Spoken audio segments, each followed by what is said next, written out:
बुधवारचा दिवस हा सगळ्यांसाठी, विशेषतः वारकरी संप्रदायासाठी दुःखाचा ठरला. कारण या दिवशी म्हणजेच 5 फेब्रुवारी रोजी पुण्यातील देहू गावातून संत तुकाराम महाराजांचे 11वे वंशज हबप शिरीष महाराज मोरे यांच्या दुःखद मृत्यूचं वृत्त समोर आलं. पोलिसांनी दिलेल्या माहितीनुसार शिरीष महाराजांनी राहत्या घरी गळफास घेऊन आत्महत्या केली. त्यांच्या आत्महत्येमागं आर्थिक विवंचना हे कारण असल्याचा प्राथमिक अंदाज पोलिसांनी व्यक्त केला. मात्र त्यांच्या अकाली निधनानंतर देहू गावावर शोककळा पसरली असून संबंध महाराष्ट्रातून हळहळ व्यक्त होत आहे. पण शिरीष महाराज हे नेमके कोण होते, त्यांचा जीवन प्रवास नेमका कसा राहिला आहे, तेच आपण या व्हिडिओमधून जाणून घेणार आहोत. नमस्कार, मी गजानन पौळ आणि तुम्ही पाहताय वृत्त मराठी. खरं तर शिरीष महाराज मोरे हे वारकरी संप्रदायातील एक मोठं नाव होतं. ते कीर्तनकार आणि प्रवचनकार देखील होते. प्रखर हिंदुत्ववादी विचारवंत अशी शिरीष महाराज मोरे यांची ओळख होती. शिरीष महाराज हे हिंदूवर होणाऱ्या अन्याय अत्याचारावर कायम भाष्य करत असत. लव जिहाद, उद्योग जिहाद, लँड जिहाद, फूड जिहाद यासह धर्मांतरणासारख्या प्रकरणावरही त्यांनी परखड भाष्य केलं आहे. गोवंश हत्येच्या प्रश्नावर आपली भूमिका मांडत असताना त्यांनी म्हटलं होतं की हिंदू धर्मात गायीला मातेचा दर्जा आहे, त्यामुळे तिचं रक्षण व्हावं, यासाठी गायीची होणारी तस्करी थांबवण्यात यावी. तसंच या संदर्भात सरकारने कठोर कायदे करावेत अशी त्यांची भूमिका होती.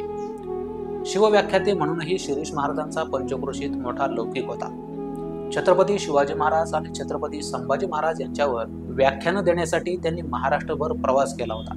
या दरम्यान शिवरायांचा आणि शंभूराजांचा गौरवशाली इतिहास त्यांनी महाराष्ट्रभर पोहोचवण्याचं कार्य केलं. शिवराय समजून घेताना हे त्यांचं छत्रपती शिवाजी महाराजांवरचं पुस्तकही नुकतंच प्रकाशित झालं होतं. शिवशंभू प्रतिष्ठानचे अध्यक्ष असलेले शिरीष महाराज हे काही काळ राष्ट्रीय स्वयंसेवक संघाचे प्रचारक देखील होते.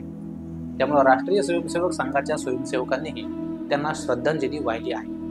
याशिवाय विश्व हिंदू परिषदेमध्येही ते सक्रिय असल्याचं सांगितलं जातं. आपल्या कीर्तन प्रवचनातून त्यांनी सामाजिक प्रबोधनाचंही कार्य केलं आहे. शिवाय आध्यात्मिक क्षेत्राबरोबरच सामाजिक क्षेत्रातही त्यांनी आपलं योगदान दिलं आहे.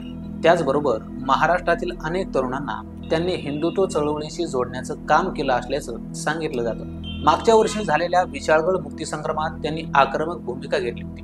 त्यावेळी महाराष्ट्रातील शिवप्रेमींनी विशाळगड अतिक्रमणाविरोधात भर पावसात आंदोलन केलं होतं. त्यामध्ये शिरीष महाराज हे आघाडीवर होते. या लढ्यात संभाजीराजे छत्रपती हेही त्यांच्यासोबतच होते.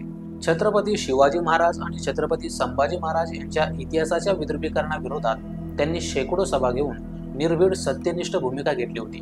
या दुर्दैवी घटनेनंतर एक विचारवंत, अभ्यासक आणि संत परंपरेचा वारसा लाभलेलं एक युवा नेतृत्व हरपल्याने महाराष्ट्रात सध्या सर्व स्तरातून हळहळ व्यक्त होत आहे. समाज जागृती आणि हिंदू संस्कृतीच्या जागरणासाठी त्यांनी दिलेलं योगदान नक्कीच अमूल्य आहे.